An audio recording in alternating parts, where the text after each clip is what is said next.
There are 6 of you in the photo. It is the last day of school, and someone's mom is holding a disposable camera, and you are all squinting into the same sun. Same town, same parking lot you have stood in 1,000 times. Same future, more or less, because nobody in the photo owns anything yet. Nobody is ahead. Nobody is behind.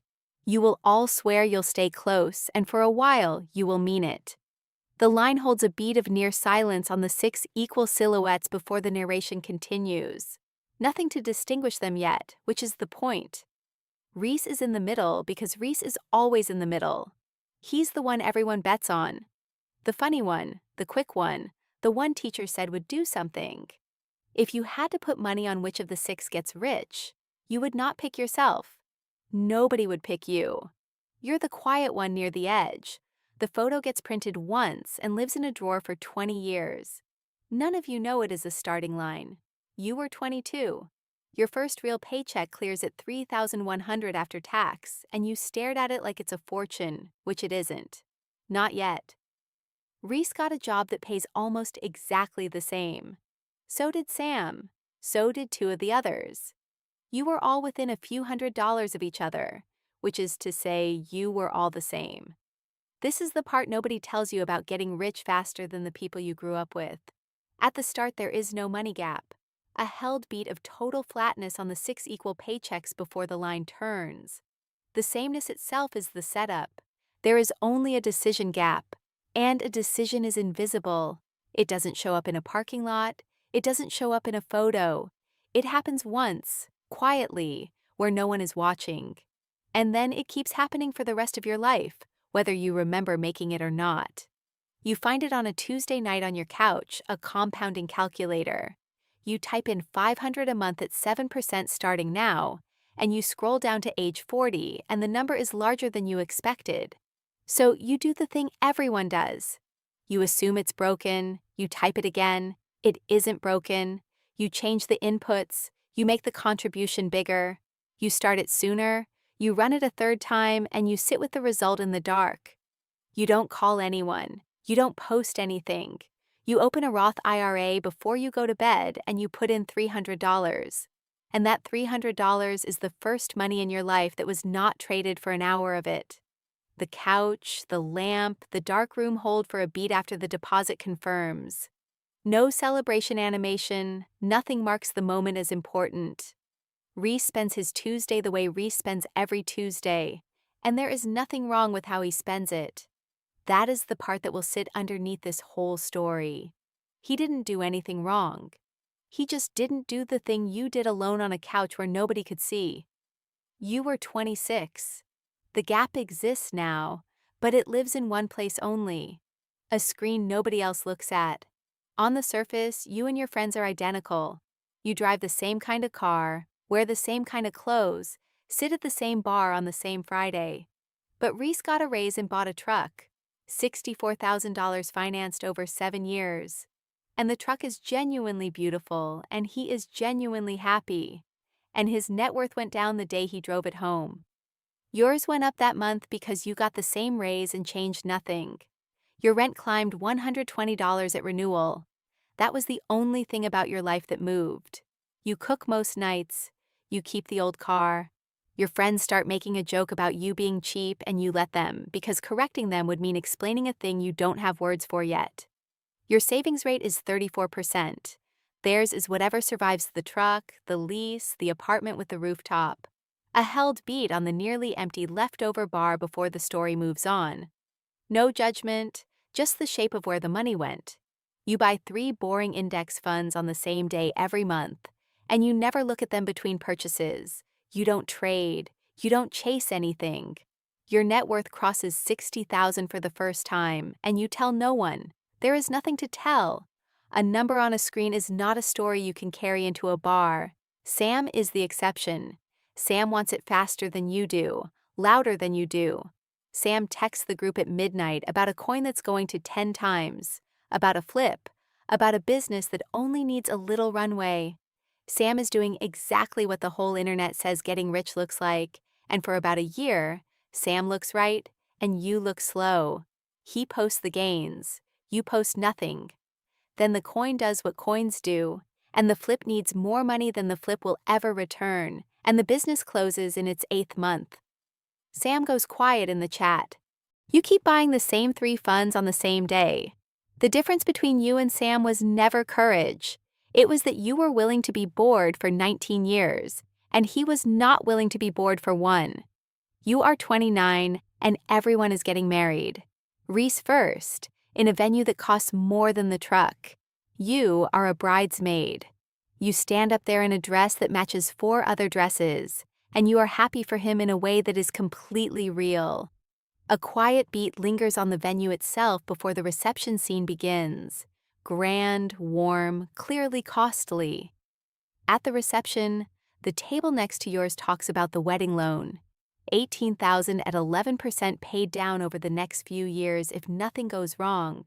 And you nod, and you do not say that you could write a check for all of it and not feel the weekend change. You order water with dinner. You are not the only one who does, but you are the only one doing it on purpose. The group chat changes that year. It used to be about plans. Now it is quietly about money, the way it always is when people are stretched and won't say the word. Someone floats splitting a trip and goes silent when the total lands. A flight comes up and one of you drops out with a joke about being broke that isn't a joke. You start covering small things without making it a thing. A dinner here, a tank of gas there, an extra room so nobody has to do the math at the front desk. Because it is easier than watching someone do the math you stopped having to do years ago. A brief silent beat holds on the receipt, and the 2 expressions before the line resolves the pattern. Nobody notices the pattern. You make sure nobody notices the pattern. That is its own kind of work, and you have gotten good at it. You are 33. There is a reunion, the loose kind, a backyard and a cooler, and the 6 of you in one place for the first time in years. The photo comes up on someone's phone, passed around, laughed at. The haircuts, the sun, and standing in that backyard, you can feel for the first time that the gap is no longer something you could close by trying. It is hardened into something structural. Compounding did that. Not effort, not income, not talent. Time, applied to a decision made on a couch 11 years ago, working every single day whether you thought about it or not. They could each start tonight, save like you saved, and never catch the head start. A quiet beat holds on the widening gap between the lines before the harder line lands. The 11 years are not for sale. That is the quiet violence of the math. It does not care who is more capable. It only cares who began. You have learned the rules of the gap by now. You do not bring up money. If someone asks what you do, you keep the answer flat. When the conversation turns to the price of things, you complain a little. Just enough downward so you sound like everyone else at the cooler. You have become fluent in pretending to feel a squeeze you stopped feeling a long time ago. It is not a lie exactly. It is a translation. The truth has no place to land in this backyard, so you don't set it down. Your net worth is past $400,000. The median across your friends is closer to 0, 2 of them under it. You are standing 3 feet from people who knew you before any of this existed, and there is now a fact about you they cannot see and you will not show them. That is the part the calculator never mentioned. It told you what you would have. It never told you what it would cost to have it among the people you grew up with. You are 37 when Reese calls. Not a text, a call, which is how you know before he says anything. The truck is long gone. There was a stretch of bad luck stacked on a thin margin, a job that ended without warning, a medical bill, then a second one that came while he was still arguing with the first. He needs $11,000, and he hates that he is asking, and you can hear exactly how much he hates it in the half second before he gets the number out. A held beat of silence on the number before Kendra responds, the weight of it sitting in the air. You say yes before he finishes the sentence.